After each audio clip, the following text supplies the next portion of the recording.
the necessary condition for Christianity. Now, there's a couple ways that could be intended. So it depends on what you're referring to. The first thing it could mean, well, what's the necessary condition for Christianity to be true? And that's going to take us to the resurrection of Jesus. We're like, well, Christianity is not true unless that's true.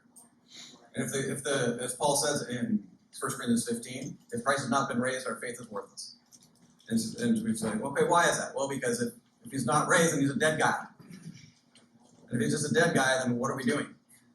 What a necessary condition is a state of affairs that must be the case in order for another state of affairs to come about. Okay, that's what we mean by a necessary condition. Or it's something that's something that's necessary or required for something else to occur or to be the case. Some examples, when you think of life, you're like, okay, what's the necessary condition for life? Okay, well, there's a lot of necessary conditions for life that made it possible that therefore life can actually exist. Necessary conditions for existence, specifically your existence.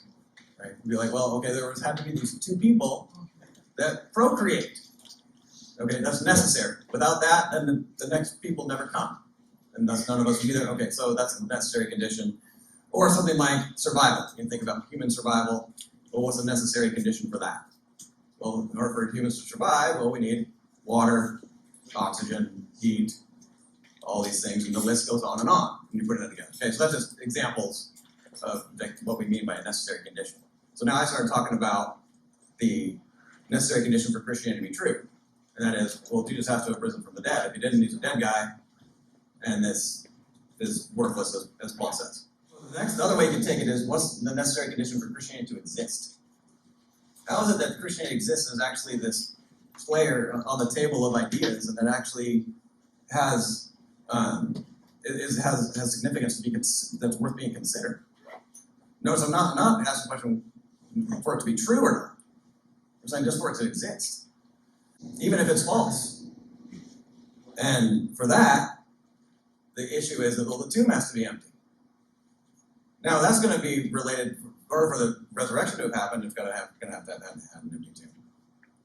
But even if the resurrection didn't happen, let's say, and you back up and say, well, how does Christianity even get on this? If people say it's not true, right, but it exists, so how could it possibly exist if that didn't happen?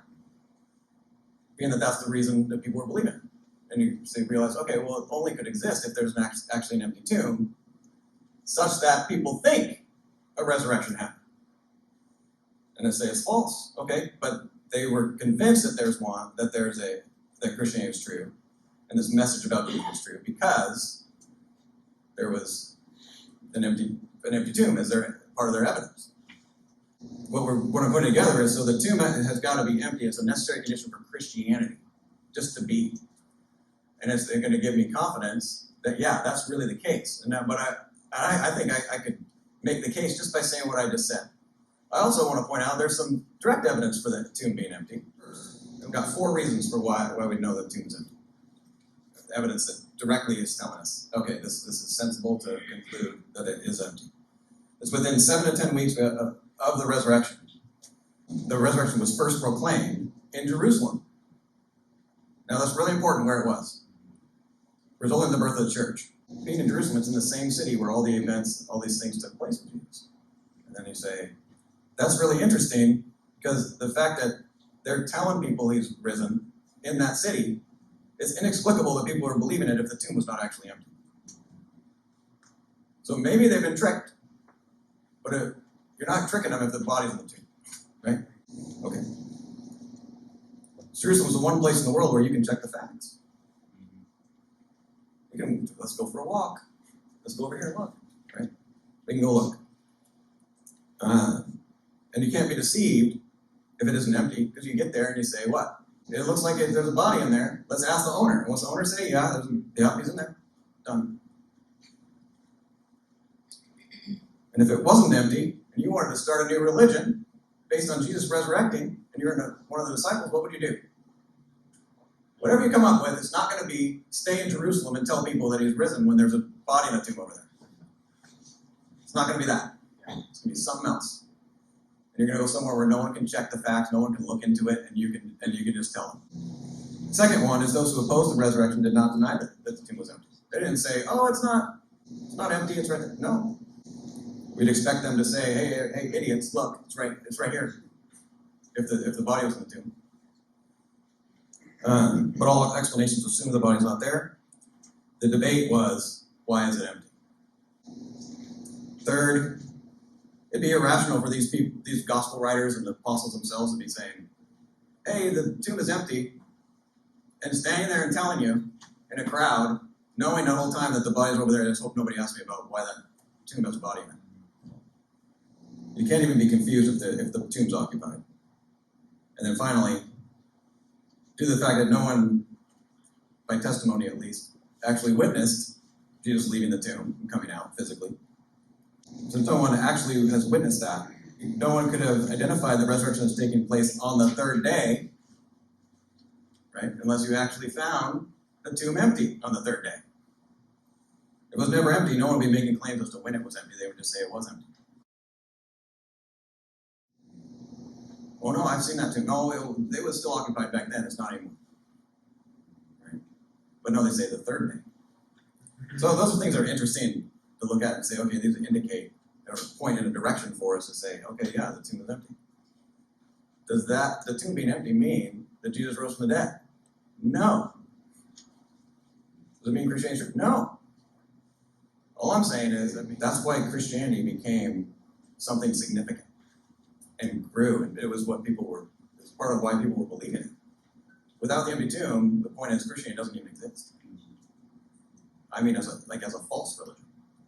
No empty tomb, you don't even get a false religion of Christianity because there's no reason for anyone to believe it. Why? Because they're proclaiming it in Jerusalem, and everybody can walk over and look. Say, Jesus is resurrected. You mean the guy that was buried in Joseph Arimathea's tomb? Yes. Isn't he still there? Don't ask that question. Right? But, again, the tomb being empty doesn't mean something else didn't happen.